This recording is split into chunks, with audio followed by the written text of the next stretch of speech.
بسم الله الرحمن الرحيم. اللهم صل على محمد وعلى آل محمد كما صليت على إبراهيم وعلى آل إبراهيم إنك حميد مجيد.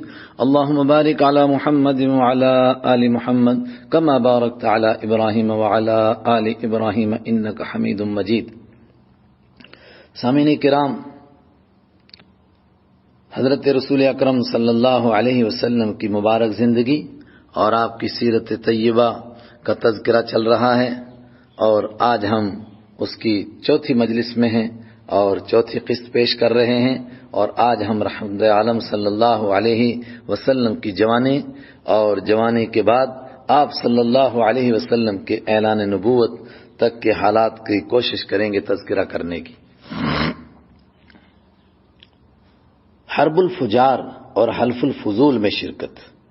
عرب کے لوگ صدیوں سے آزاد تھے، وہ کبھی کسی حکومت کے ماتحت اور رعایا بن کر نہیں رہے تھے، اس لیے ان میں چاپلوسی کرنا، جھک جانا، مفاد کے پیچھے اپنی غیرت کا سودا کرنا، مالداروں کے سامنے سر تسلیم خم ہو جانا اور خوشامد کرنا، ان جیسی دوسری بری صفات بالکل ان میں نہیں پائی جاتی تھی، لیکن لمبی جہالت کی بنا پر ان کے اندر کچھ دوسری بری صفات آ گئی تھی، جس طرح چھوٹی چھوٹی باتوں پر لڑائی جھگڑے کرنا، اکڑ جانا، پھر جب کبھی لڑائی شروع ہو جاتی تو وہ ختم ہونے کے قریب کبھی نہ آتی۔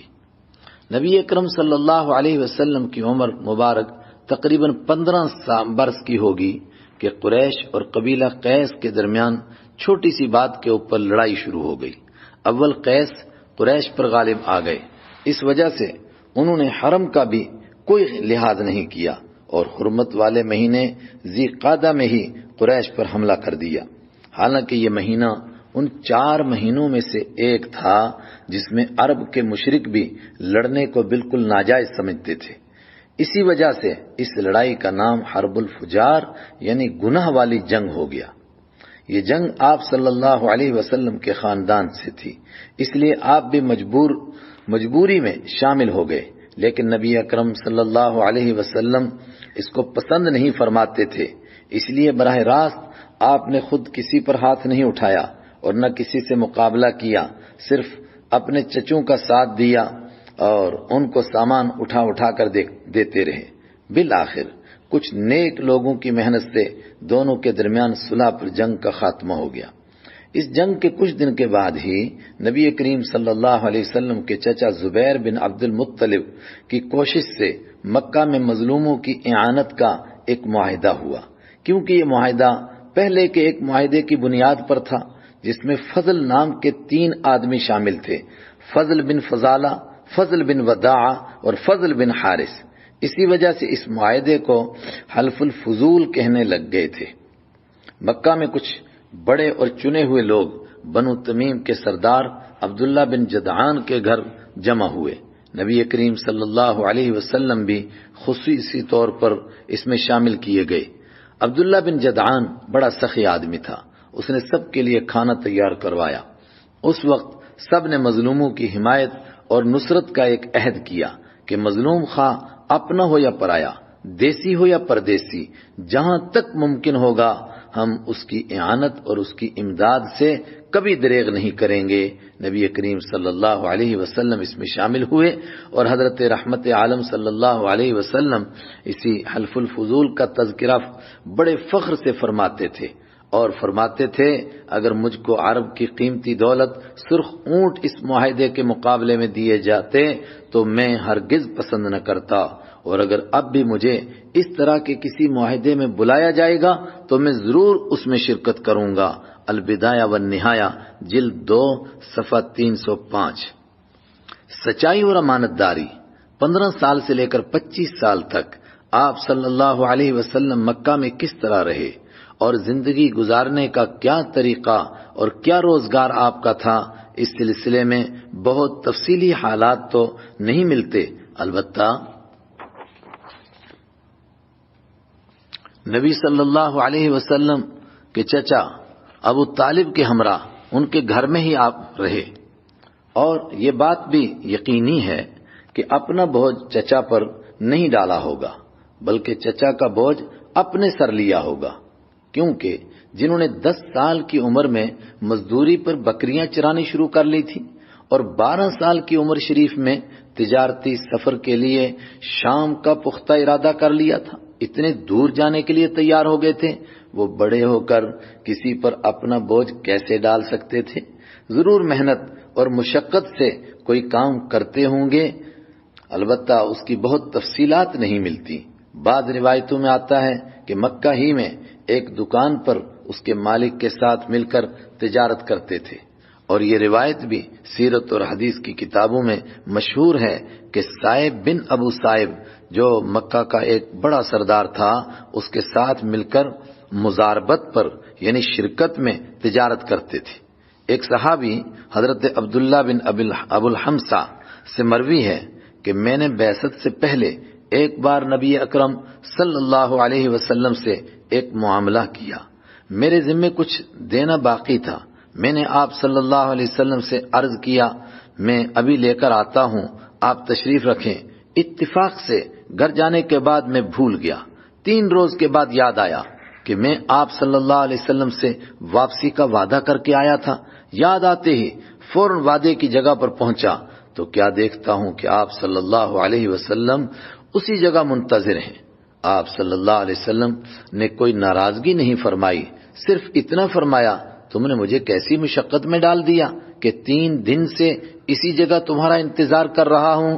یہ روایت حدیث یعنی صحاح 6 مشہور حدیث کی 6 کتابوں میں سے ابو داود شریف جلد 2 صفحہ 682 پر ہے۔ اس امانت داری، دیانت داری اور سچائی سے مکہ میں اتنے مشہور ہو گئے کہ اکثر لوگ آپ کا نام بھول گئے اور آپ کو صرف الصادق یعنی بہت سچائی والے اور الامین یعنی بہت امانت دار پکارنے لگ گئے، اور اسی نام سے لوگ آپ کو جاننے لگ گئے۔ حضرت رحمت عالم صلی اللہ علیہ وسلم کا حضرت خدیجہ الکبریٰ سے نکاح۔ مکہ مکرمہ میں خدیجہ بنت خویلد نام کی ایک بڑی مالدار عورت رہتی تھی۔ انہوں نے باری باری 3 جگہ نکاح کیا، لیکن خدا کی قدرت کے تینوں شوہر ایک کے بعد دوسرے انتقال کر گئے۔ اب ان کو نکاح کا خیال بھی نہیں آتا تھا اور عمر بھی 40 سال ہو چکی تھی۔ ان کا اپنا اچھا بڑا کاروبار تھا جس کی وہ خود نگرانی کرتی تھی۔ وہ شام اور یمن جانے والے قافلوں کو مزاربت اور شرکت پر تجارت کے لیے پیسے دیتی تھی۔ بڑے بڑے لوگوں کو ان کے ساتھ اس طرح تجارت کی لالچ رہتی تھی، لیکن وہ بہت تجربہ کار عورت تھی، اچھی طرح جانچ کر اور آزما کر ہی کسی سے معاملہ کرتی تھی۔ جب نبی اکرم صلی اللہ علیہ وسلم کی سمجھداری، امانت داری اور سچائی کی بات ان تک پہنچی تو انہوں نے کچھ سمجھدار لوگوں سے سفارش کروا کے آپ صلی اللہ علیہ وسلم میرا مال بطور مزاربت شام لے کر جائیں، آپ سے یہ گزارش کی اور وعدہ کیا کہ نفع میں سے دوسرے تاجروں کے مقابلے میں آپ صلی اللہ علیہ وسلم کو دوگنا نفع دوں گی۔ آپ صلی اللہ علیہ وسلم نے اپنے چچا سے مشورہ کر کے اس بات کو قبول کر لیا، کیونکہ آپ کے چچا کی مالی حالت کافی کمزور تھی۔ وہ خود بھی فرماتے رہتے تھے کہ اگر آپ صلی اللہ علیہ وسلم اس تجارتی قافلے کے ساتھ شام چلے جائیں تو ممکن ہے ہماری حالت بھی درست ہو جائے۔ حضرت خدیجہ رضی اللہ عنہا نے اپنے غلام میسرہ کو آپ صلی اللہ علیہ وسلم کے ہمراہ شام بھیج دیا۔ بہانہ یہ تھا کہ یہ آپ صلی اللہ علیہ وسلم کی خدمت کرے گا اور سامان لے جانے میں آپ کی مدد کرے گا، لیکن دل میں یہ بات بھی ہو سکتی ہے کہ اس طرح مجھے آپ صلی اللہ علیہ وسلم کے اخلاق اور کردار کی حقیقی خبر ملے گی۔ پھر یہی ہوا۔ میسرہ کو اس سفر میں نبی اکرم صلی اللہ علیہ وسلم کے برتاؤ کی ایسی اونچی اور اعلیٰ باتیں نظر آئیں کہ وہ دیکھ کر حیران و ششدر رہ گئے کہ دنیا میں ایسے سچے اور مقدس آدمی بھی ہو سکتے ہیں۔ یہ قافلہ مکہ سے تقریباً 1500 کلومیٹر دور شام کے شہر بصرہ میں پہنچ گیا۔ شہر میں قافلے نے ایک جگہ پڑاؤ کیا جہاں نبی اکرم صلی اللہ علیہ وسلم بھی ایک درخت کے نیچے آرام فرمانے لگے۔ اس کے پاس ہی عیسائیوں کا ایک عبادت خانہ تھا۔ اس میں ایک بڑا اور مشہور عالم تھا جس کا نام نستورہ تھا۔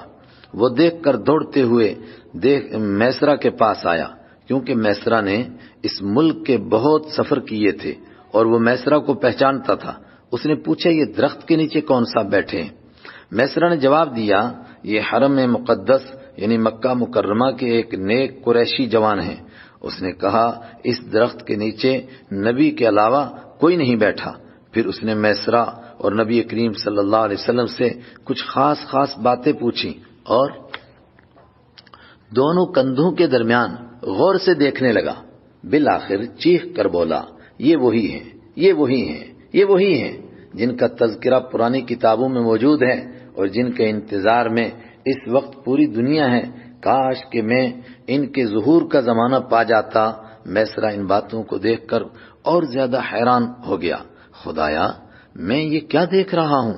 ادھر بصرہ کے بازار میں حضور صلی اللہ علیہ وسلم نے جس طرح مال کا لین دین کیا اور تاجروں سے معاملات فرمائے وہ ایسے تھے جیسے بہت زیادہ تجربہ کار آدمی کرتے ہیں۔ یہی وجہ تھی کہ اس تجارتی سفر میں اتنا نفع ہوا جس کا خیال بھی نہیں تھا۔ ایسا نفع نہ آج تک کسی کو ہوا اور نہ آج دوسرے ساتھیوں کو ہوا۔ بلکہ کچھ سیرت نگار لکھتے ہیں کہ اچانک میسرہ کے منہ سے یہ بات نکل گئی کہ محمد یعنی صلی اللہ علیہ وسلم ہم پچھلے کئی سالوں سے تجارت کر رہے ہیں مگر ایسا نفع کبھی بھی نہیں ہوا۔ آخر قافلہ خوشیوں کے ساتھ شاداں و فرحاں مکہ واپس آ گیا۔ رحمت دو عالم صلی اللہ علیہ وسلم نے پورا حساب دے دیا۔ خدیجہ نفع کو دیکھ کر حیران ہو گئیں کہ اتنا نفع میں نے تو کبھی سوچا بھی نہیں تھا۔ پھر آپ صلی اللہ علیہ وسلم کے معمولی چیزوں کا حساب دینے پر بہت متاثر ہوئیں۔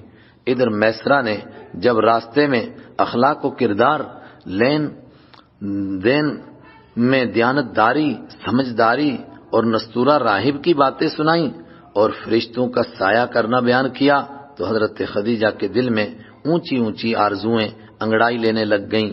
تو انہوں نے اپنے گھر کے بڑے بزرگوں سے نکاح کے بارے میں مشورہ کرنا شروع کر لیا کہ اس سے اچھا رشتہ کہاں ملے گا۔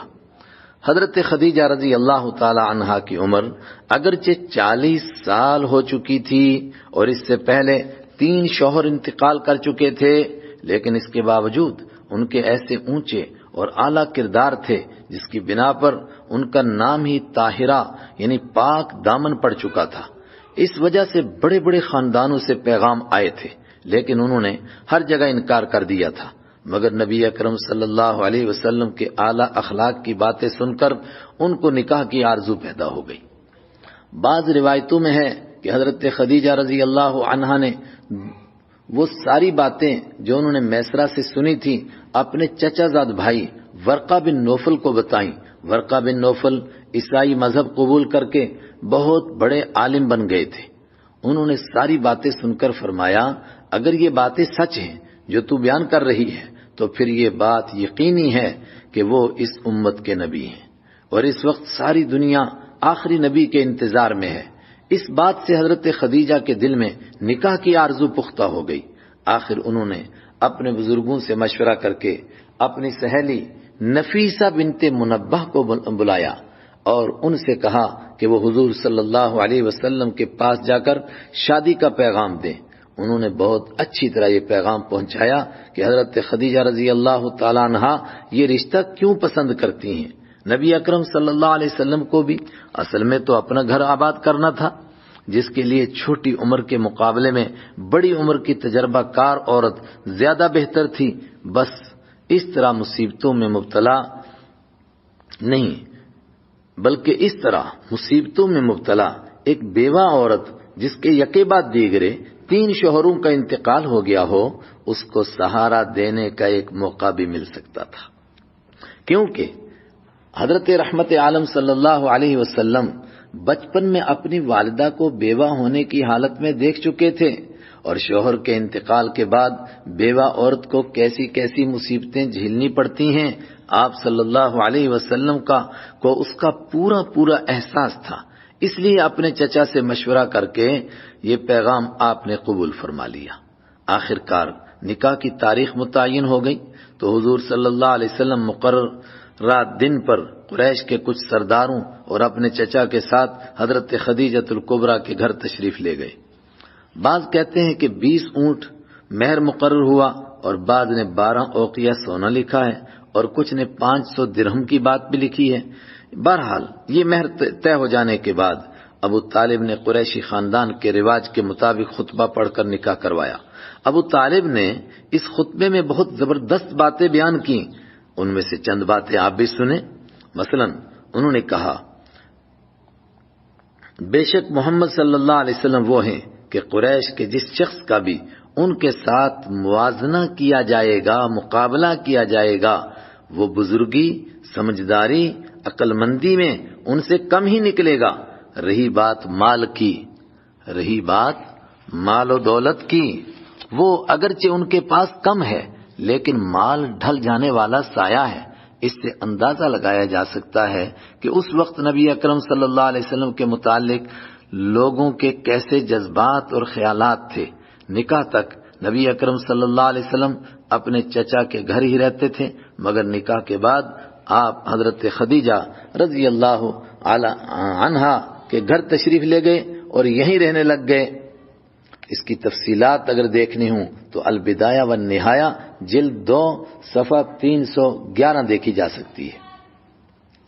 ایک سیاہ پتھر کے لیے سرخ لہو کا سیلاب کیسے تھما؟ حضرت ابراہیم علیہ السلام کے بعد نبی اکرم صلی اللہ علیہ وسلم تک خانہ کعبہ اسی پہلی تعمیر پر تھا، لیکن اتنا وقت گزر جانے اور بار بار سیلاب آنے کی وجہ سے دیواریں بہت کمزور ہو گئی تھیں۔ نبی اکرم صلی اللہ علیہ وسلم کی عمر مبارک 35 سال کی تھی کہ مکہ والوں نے مشورہ کر کے خانہ کعبہ کی نئی تعمیر کا فیصلہ کر لیا۔ انہی دنوں روم کا ایک سمندری جہاز، ایک کشتی، جدہ کی بندرگاہ میں کسی موج سے ٹکرا کر ٹوٹ گیا تھا۔ قریش کے ایک بڑے سردار ولید بن مغیرہ نے اس کے تخت خانہ کعبہ کی چھت کے لیے خرید لیے، کیونکہ اب تک خانہ کعبہ کی صرف دیواریں ہی دیواریں تھیں، چھت نہیں تھی۔ انہوں نے لکڑیاں بھی لے لیں اور باقوم نامی ایک ماہر معمار، مستری یا انجینئر بھی ساتھ لے لیا۔ پھر اسی کی نگرانی میں کام شروع ہو گیا۔ اس وقت بیت اللہ شریف کے متولی ابو طالب تھے۔ انہوں نے کام اور جگہ اس طرح تقسیم کر دی کہ کسی کو کوئی شکوہ اور کوئی اشکال نہ رہے۔ کام شروع ہو گیا۔ سب نے مل کر یہ فیصلہ بھی کر لیا کہ اللہ تعالیٰ کے گھر میں حلال مال کے علاوہ کچھ بھی استعمال نہیں کریں گے۔ سود، چوری، رشوت وغیرہ کی کمائی سے اللہ کے گھر کو بالکل پاک رکھا جائے گا۔ اسی وجہ سے جب خرچہ کم ہو گیا تو انہوں نے ایک طرف سے 6 ہاتھ خانہ کعبہ کو کم کر کے اس جگہ کو باہر چھوڑ دیا جس کو آج حتیم کہا جاتا ہے۔ خیر، جب دیواریں اس اونچائی تک پہنچ گئیں جہاں ایک کونے میں جنت سے آیا ہوا کالا پتھر یعنی حجر اسود رکھنا تھا، اس پر ایک بڑا فتنہ اور ایک وبال کھڑا ہو گیا، کیونکہ اس پتھر کے رکھنے میں بڑی شان بنتی تھی۔ ہر ایک قبیلہ کا سردار بلکہ ہر آدمی آستینے چڑھا کر آ گیا کہ یہ پتھر میں نے ہی رکھنا ہے، یہ فخر و عزت مجھے ہی حاصل ہونی چاہیے۔ عرب میں ایک رواج تھا کہ جب لڑائی جھگڑے میں وہ یہ قسم کھا لیتے تھے کہ جان و مال سب کچھ قربان کر دیں گے مگر پیچھے نہیں ہٹیں گے، اس وقت وہ کسی کٹورے میں خون بھر کر اس میں اپنے اپنے ہاتھ ڈبو لیتے تھے۔ کچھ قبیلوں نے تو یہ سب کچھ بھی کر لیا اور ایک دوسرے کو للکار کر کہنے لگے، کوئی حجر اسود کو اٹھا کر تو دکھاؤ۔ اس طرح خون کے دریا بہنے ہی والے تھے کہ ایک عمر رسیدہ شخص ابو امیہ بن مغیرہ نے مشورہ دیا، کیوں مرنے لگے ہو؟ کل جو شخص سب سے پہلے مسجد حرام کے دروازے باب شیبہ سے داخل ہو اسی کو اپنا حکم اور جج بنا کر فیصلہ کر لو۔ سب نے اس کو قبول کر لیا۔ خدا کا کرنا صبح ہوئی اور تمام لوگ حرم پہنچے۔ دیکھتے کیا ہیں کہ سب سے پہلے آنے والے حضرت محمد الرسول اللہ صلی اللہ علیہ وسلم ہیں۔ آپ کو دیکھتے ہی سب کی زبانوں سے بے ساختہ یہ لفظ نکلا، ھذا الامین رضیناہ، ھذا الامین رضیناہ۔ یہ تو امانت دار آ گئے ہیں، ہم ان پر راضی ہیں۔ یہ تو امین آ گئے ہیں، ہم ان پر راضی ہیں۔ یعنی یہ تو ہیں ہی امانت دار، ان کو اگر حکم اور جج نہ بھی بنایا جاتا تب بھی ہم ان پر راضی تھے۔ نبی کریم صلی اللہ علیہ وسلم نے ایک بڑی چادر منگوائی اور حجر اسود اس میں رکھ کر یہ فرمایا کہ ہر قبیلے کا سردار اس چادر کو تھام لے تاکہ اس شرف سے کوئی قبیلہ محروم نہ رہ جائے، سب کو لگے کہ ہم نے اس عزت کو پا لیا ہے۔ اس فیصلے کو سب نے پسند کیا اور سب نے مل کر چادر اٹھائی۔ جب سب چادر اٹھائے ہوئے اس اونچائی تک پہنچ گئے جہاں حجر اسود رکھنا تھا، تو آپ صلی اللہ علیہ وسلم بنفس نفیس خود آگے بڑھے اور اپنے مبارک ہاتھوں سے حجر اسود اٹھا کر اس کونے میں رکھ دیا جہاں رکھنا تھا۔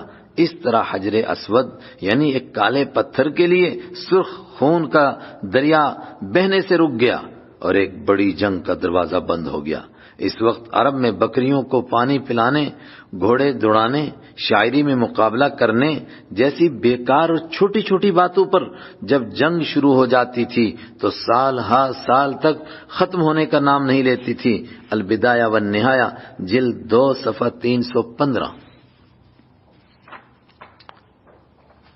آج کی اس مجلس کا یہیں پر اختتام کرتے ہیں۔ وصلی اللہ تعالی علیہ وعلی آلہ واصحابہ اجمعین برحمتک یا ارحم الراحمین۔